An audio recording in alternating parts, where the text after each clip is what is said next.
This is Real News Media TV, coverage you can trust. Please like, share, subscribe, and hit the notification bell. Select all for daily news updates.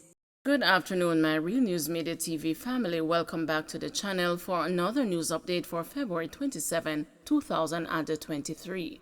And in the news this afternoon, gunmen kill security guard, injured another in Portmore robbery. Brazen gunmen shot and killed a security guard during a robbery at the Portmore Plaza in St. Catherine on Monday morning. The gunmen shot two of the members of the Beryllium security team. One died on the spot, while the other was rushed to the hospital. The hoodlums then escaped with an undetermined sum of money. The police's corporate communications unit confirmed the murder. 5 men killed in motorcycle collision identified. The 5 men who were killed after the motorcycles they were traveling on collided with a Toyota Hiace bus in Temple Hall, St. Andrew on Sunday night have been identified. The deceased, who are all of St. Andrew addresses, have been identified as 20-year-old Tajay Murray, 18-year-old Anthony Fuller, 20-year-old Raheem Campbell, 24-year-old Jamie Marriott, and 17-year-old Romario Moody. Reports from the Stony Hill police are that about 10 p.m., the men were traveling on 3 motorcycles towards Temple Hall. The riders reportedly lost the control of the motorcycles and collided with a Toyota Hiace that was traveling in the opposite direction, causing it to overturn. The police were summoned and the driver of the Toyota Hiace was taken to hospital where he was being treated. All occupants of the motorcycles died on the spot. The police continuously issue safety tips and appeal to road users to drive within the speed limit, exercise due care for other road users, and especially for motorcyclists and their pillions to be equipped and to utilize protective gear. It is quite unfortunate that 5 young men died in this manner, said Gary McKenzie, Assistant Commissioner of Police, Public Safety and Traffic Enforcement Branch. 1 dead in motor vehicle collision on Old Harbor Road. A woman is dead and 2 others injured after a Nissan Tida motorcar collided with a truck on Old Harbor Road, St. Catherine, in the vicinity of Jamaica Broilers around 8 p.m. Sunday. According to reports from Sergeant Kevin Thomas, who is assigned to the Spanish Town Traffic Department, the truck was headed in the direction of Spanish Town from Old Harbor when a black Mercedes-Benz overtook a line of traffic. This, Thomas said, caused the Nissan Tida motorcar, which was driving in the opposite lane, to swerve out of the way of the Benz before the driver lost the control of the vehicle, picked up a skid, then spun around and the rear of the Tida collided with the truck. 1 female passenger was reportedly pinned in the motor car. She was removed and rushed to the hospital, where she succumbed to her injuries. The other 2 passengers are being treated at hospital. Constable shot on Friday, now in ICU. The police constable who was shot in Greenwich Farm, St. Andrew Friday night is in critical condition and has been moved to an intensive care unit. The news was informed that the medical team operating on the policeman found 2 bullet holes in his stomach and damage to his pancreas and lungs. On Friday night, the constable who is attached to the St. Andrew South Police Division was part of a patrol team that came under fire from a group of men. RGD workers on strike. Employees of the Registrar General's Department are again on strike. The island-wide sick-out is in relation to the new public sector compensation package. The workers are dissatisfied with the realignment in their pay structure. At the RGD's main office at Twickenham Park, St. Catherine, the gates remained closed on Monday morning, while the queue of anxious customers continue to grow. Portland, a man killed in hit-and-run, police searching for suspect.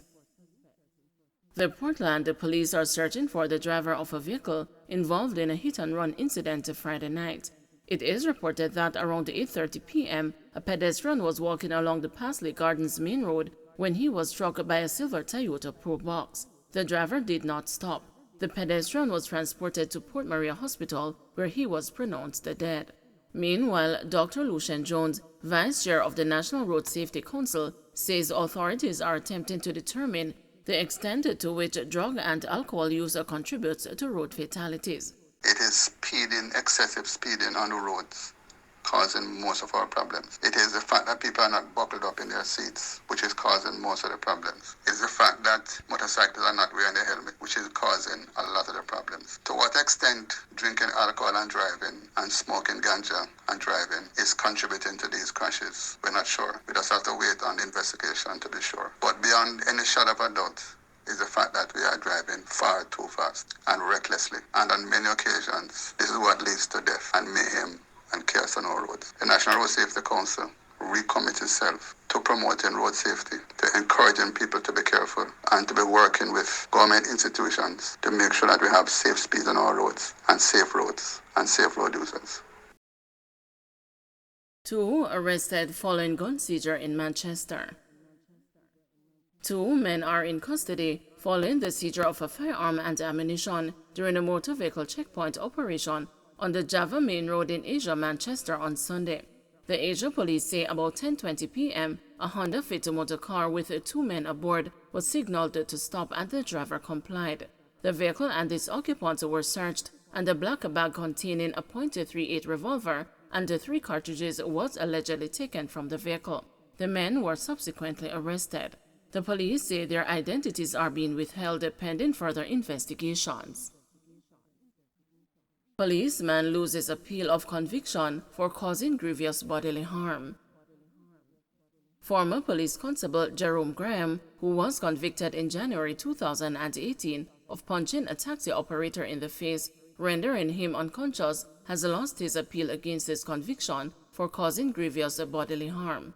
The court upheld Graham's conviction and a sentence of $600,000 or 4 months imprisonment. The incident occurred during a dispute between Graham and Chester Daly, while Graham and another policeman were performing traffic duties in Mandeville, Manchester in April 2014.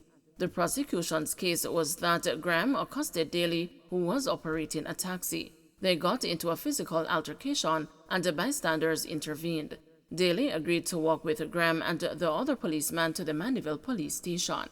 A prosecution witness testified that Graham was walking behind Daly and was holding onto his clothing, but Daly wriggled out of Graham's grasp and turned around, faced Graham and said something to him. Graham then punched Daly in the face and he fell to the ground and was motionless. Graham gave an unsworn statement in which he said while escorting Daly to the police station, the taxi operator punched at him. He said he evaded the punch and Daly appeared to have lost his balance and fell on his back, hitting the back of his head. He said Daly appeared to be unconscious. The parish judge rejected Graham's account and found that it was unlikely that Daly would have fallen on his back while throwing a punch at Graham, who was in front of him. The judge accepted the prosecution's case that Graham punched Daly in the face, causing him to fall and hit his head on the ground. Graham appealed his conviction, but the Court of Appeal said last week in its judgment that Graham had failed to comply with the requirements of the Judicial Parish Court Act in that his notice and the grounds of appeal did not set out the facts and the point of law on which he intended to rely in support of his appeal. Senior Deputy Director of Public Prosecutions Jeremy Taylor and the Crown Counsel Atiba Dyer had referred to the breach of the JPCA in their submissions opposing the appeal.